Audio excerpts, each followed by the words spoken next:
So I wanted to take some time to document my miscarriage story, and mostly just so I can remember. I find that I forget things super quickly, and since everything's still relatively fresh, I just wanted to be able to talk about my feelings, talk about the experience in detail, so I can look back on this someday.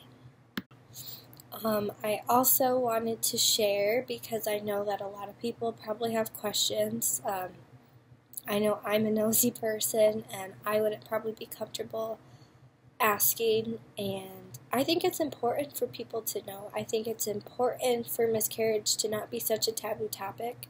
1 in 4 pregnancies, I think the statistic is, will end in miscarriage, and I think it's important to get the conversation starting.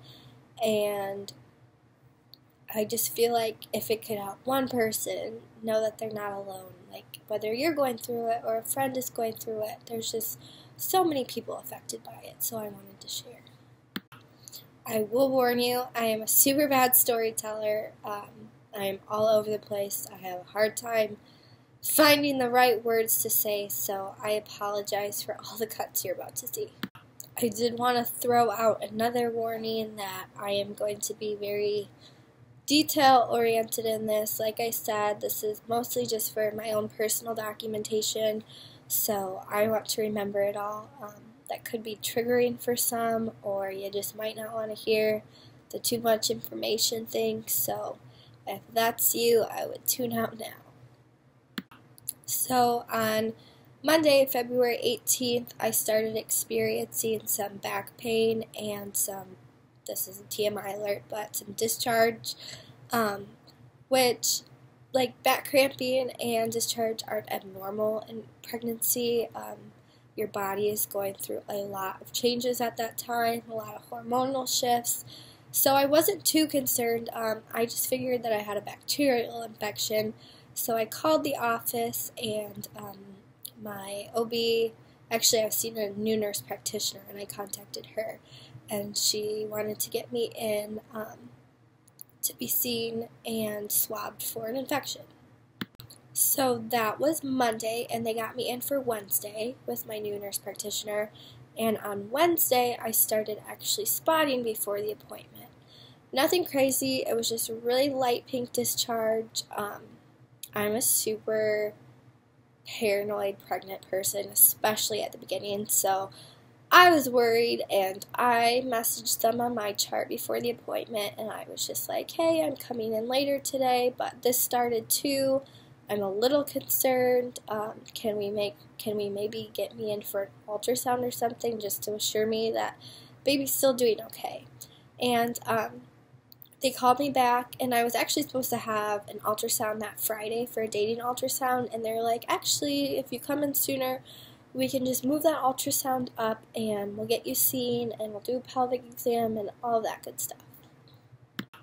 So I brought Blake with me, because I'm paranoid, and I was like, well, if something is wrong, you need to be here. And it was also just our first ultrasound for this new baby, and I wanted him to be present for that. And so they got us back right away, and they always start with your ovaries for those things, which is so annoying because it's like, okay, I just want to make sure the baby's okay. Can you look at all of that stuff after? But within a few minutes, they had baby pulled up on the screen. The little heartbeat was flickering. We got to see that.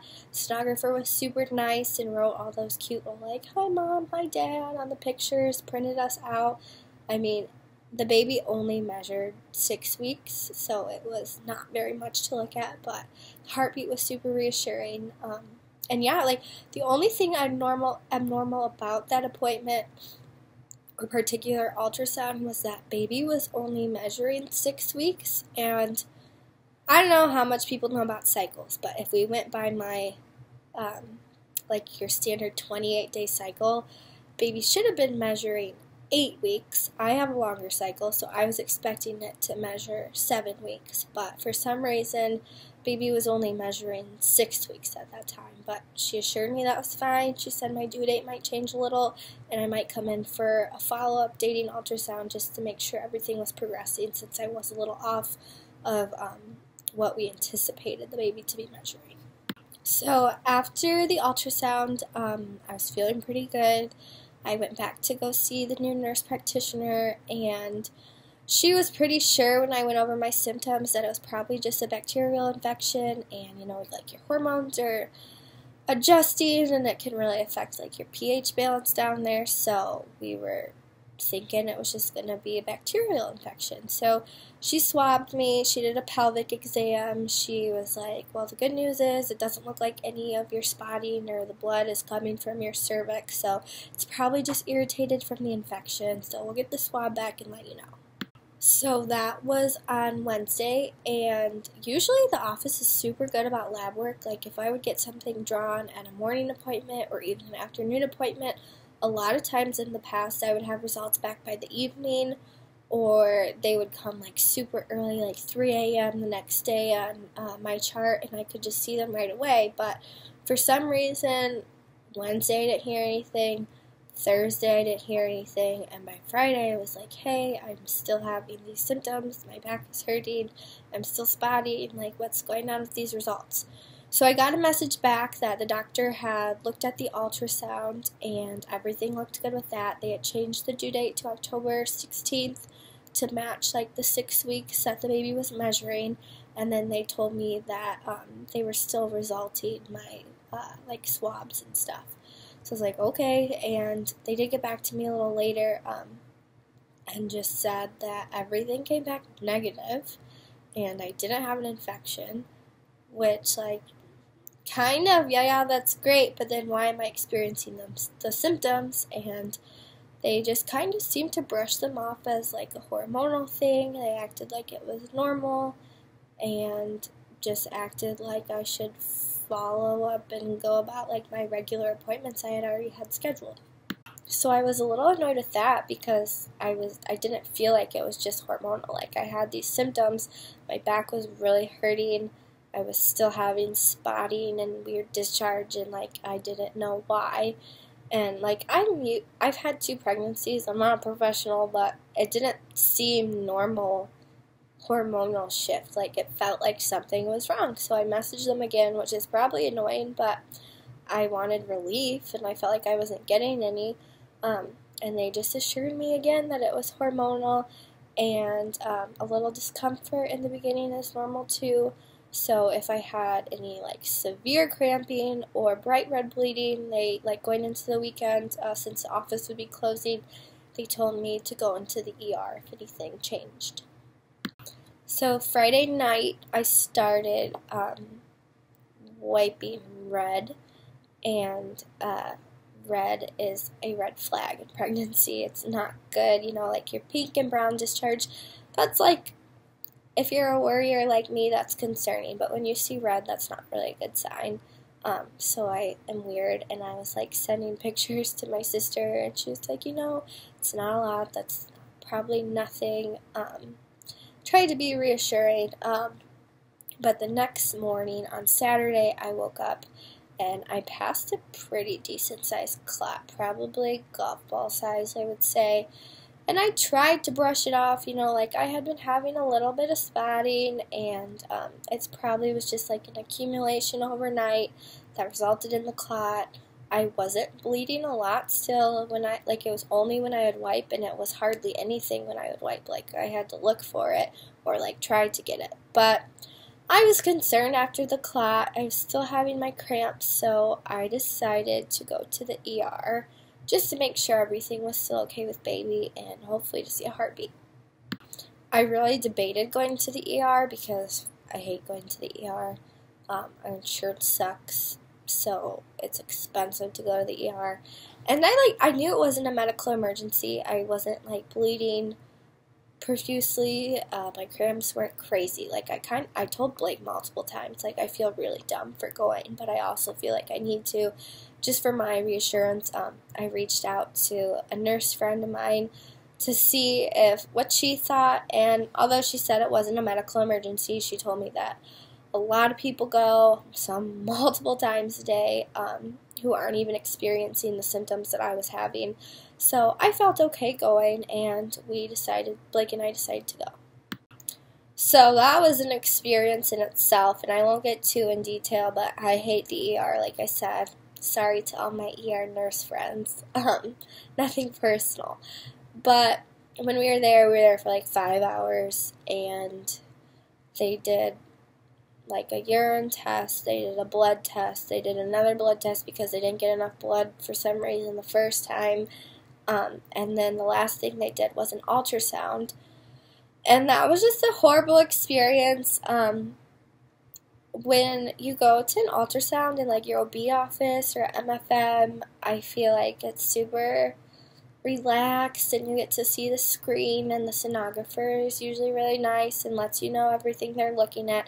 And I know that they're not like allowed to diagnose you or really say anything like medical related, but usually they walk you through what they're doing. And in this case, Blake wasn't even allowed to go back with me, which I was super upset about. And when I was back there, she just like laid me flat. I couldn't look at any screen. She didn't say anything to me, and I just cried a little bit because I was scared, and they rolled me back without any word of anything. So I instantly thought something was wrong since she didn't say anything, and I went to the bathroom like shortly after, and I tried to get a glimpse of my nurse's face who had been helping, like maybe she heard something, or the sonographer said something to her, and she looked sad, but I think I was just like reading into everything and anything. And so I went back in the room. I don't remember. Ultrasound didn't come back at that point, but they came in to give me a pelvic exam, and they didn't like see anything abnormal, I don't think, on the pelvic exam. All my labs came back fine, no infection again, and we were just basically waiting on ultrasound. And that finally came back. They said that baby had a heartbeat, which was great, and they said that the only thing that like they mentioned while looking at it was that my sac was low. And at the time, like, I was just like, all I heard was baby has a heartbeat, and I was like comforted by that. And then the nurse left, and I was like, Blake, like, what is a low sac? And he was like, I don't know. So I decided that, like, I'd obviously ask more about that when they came back in. So I asked, because they were going to discharge us, like, everything had came back fine, baby had a heartbeat, like, pelvic exam was fine, tests were fine. So they came back, and I asked them, like, hey, you've mentioned that they said the sac was lower than expected. What does that mean? And she was like, you know, I really don't know. It could mean nothing. Just follow up with your OB on Monday. So we were discharged with a threatened miscarriage, which, like, if you're bleeding at all, that's what they diagnose you with. And we went home, not, like, super comfortable with everything, but, like, as comfortable as we could be. Later that day, I did start having some more bleeding. Not anything crazy again. I did have a little bit in my underwear, but since I did a pelvic exam in the ER, and the ER is not, like, the most gentle and soft, like, they're not OBs or gynecologists, I was like, you know, it's probably just bleeding from the pelvic exam and the spec, so I kind of brushed that off, and everything was pretty much fine Saturday. I was worried about the bleeding, but like I said, like, that heartbeat was reassuring to me. On Sunday, everything seemed to be slowing down. The bleeding was letting up. I had taken it really easy the night before. I had rested most of the day Sunday, and everything seemed fine until like 4:30. I was sitting on the couch with Blake, and we were watching TV, and all of a sudden I got really crampy, and I felt like I needed to run to the bathroom.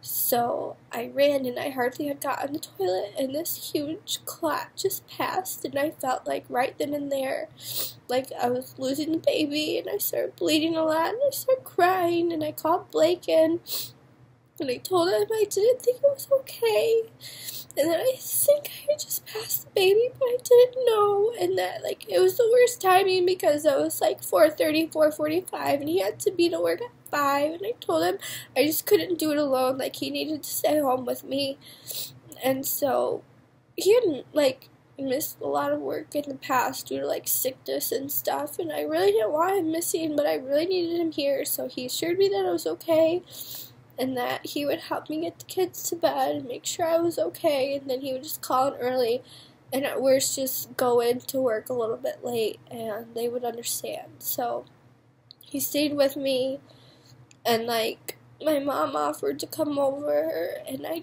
really wanted him there, but I knew that at this point we really couldn't do anything but wait till the next day. I could have gone to the ER, but like deep down I know, like, it sounds bad, it was the end, like it wasn't the end, we still had hope at that point, but like there was nothing we could do except wait until Monday. So he went to work, and I wrote a message on my chart hoping that the office would get it right away when they opened in the morning and get back to me to have me come in for an appointment. So I told myself if they didn't get back to me, I think I said like by 10 o'clock I was going to call them. They didn't get back to me by 10 o'clock. It had shown, you can see like when they read your messages, and it had been read, but nobody had contacted me.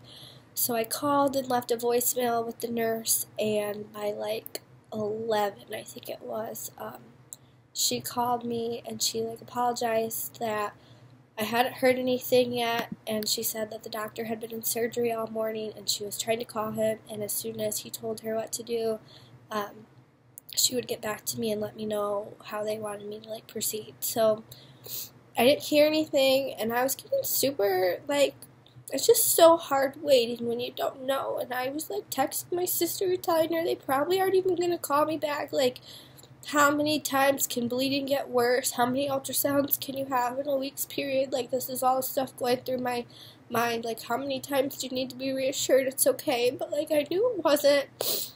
And they finally did call me back at like, I think it was 1 o'clock, and they got me in at 2:40. And I was honestly not going to have Blake go with me because he like needed to sleep for work. He wasn't going to have a lot of time to get ready before if he came with to this appointment and then had to go to work right after. But like, I'm so glad I had him come. I knew that something could be wrong, so I called my mom. She came over to watch the kids, and we went to the appointment. So they took me back to ultrasound, and the sonographer asked me what my symptoms were and kind of like why I was there.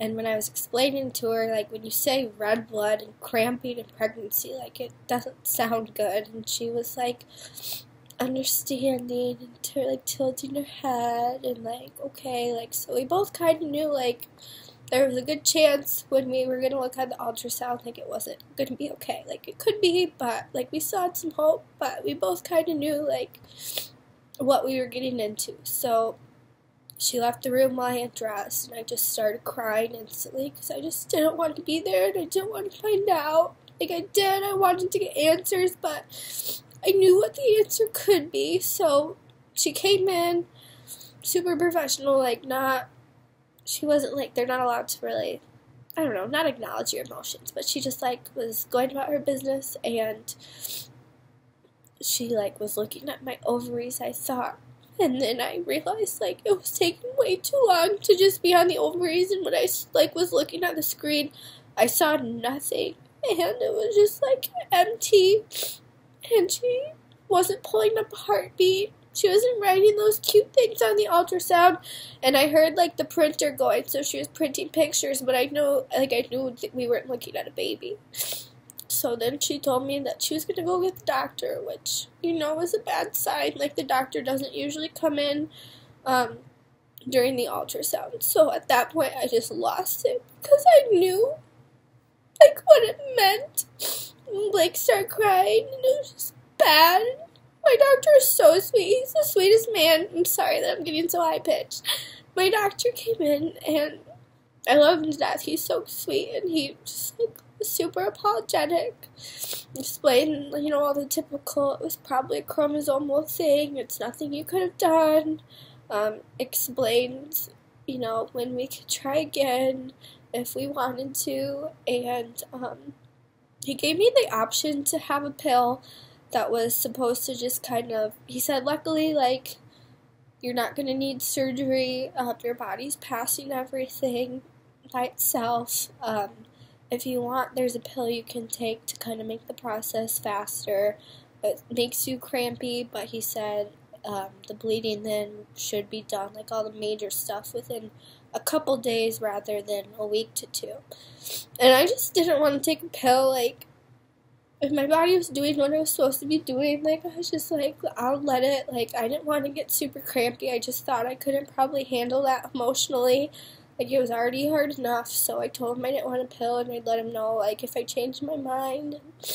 The sonographer was so nice and gave me a hug, and, like, that just meant a lot, because it just seemed personal, and I just can't imagine having that job. I know this is, like, off track, but that's something I told Blake right away. Like, that would be the hardest job to have, to come and, like, to know what you're seeing and not be able to say anything. So it meant a lot that she gave me a hug, and we laughed, and we cried in the car, and that's just when your mind starts going, like, it just doesn't feel real. That's what we kept saying to each other on the way, like, it just doesn't seem real. So we got home, and we told my mom, and we decided to have her take the kids to my parents' house so we could just have some time together and process everything and decide what we wanted to do, because we had told everybody and announced the pregnancy super early, especially since the baby, like, my time estimation was off. Like, it was super early when we announced, which I don't regret doing at all, but it does add another aspect. Like, how do you tell everybody? There's so many people to tell, and it didn't seem like nice to just do a Facebook post or just a text message, but then to think about, like, telling everybody individually or in a phone call, like, that's not possible, and emotionally that's not possible. So we decided that we were going to name the baby and, like, announce to people that way. I called my sister before that, and Blake called his mom. Actually, his mom called to see how the appointment went, and we sat down and we decided on the name Espen. Espen was going to be the middle name anyway if we had, like, a boy, and we thought it was nice to be just, like, a gender neutral name.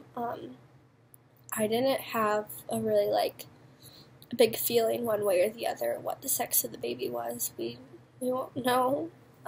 So Espen was his name, and it's significant to us because it's a park that holds some special meaning to us. It's actually called Espenshine. We went on some of our first dates, Blake and I, there, and that's actually the park that he proposed to me at. So I've said it a million times. Espen is the name. And we wanted to give the baby a middle name, so we decided on Stellan, because Stellan means calm or peaceful one, and it just seemed really fitting because we wanted to be at peace about all this, and we knew that our baby was at peace. And so Espen Stellan was what the name was, and I made, like, a mass text to tell family and then just really close friends, and we didn't know how we were going to announce to everybody else. Nothing felt right, and I've just come to, like, find out that there's really no right way or wrong way to do it. I talked to a friend about it, and she said the same thing, like, a Facebook post is fine, like, you don't need to relive it over and over again, and so that's what we did. We announced the name, and we just posted to Facebook.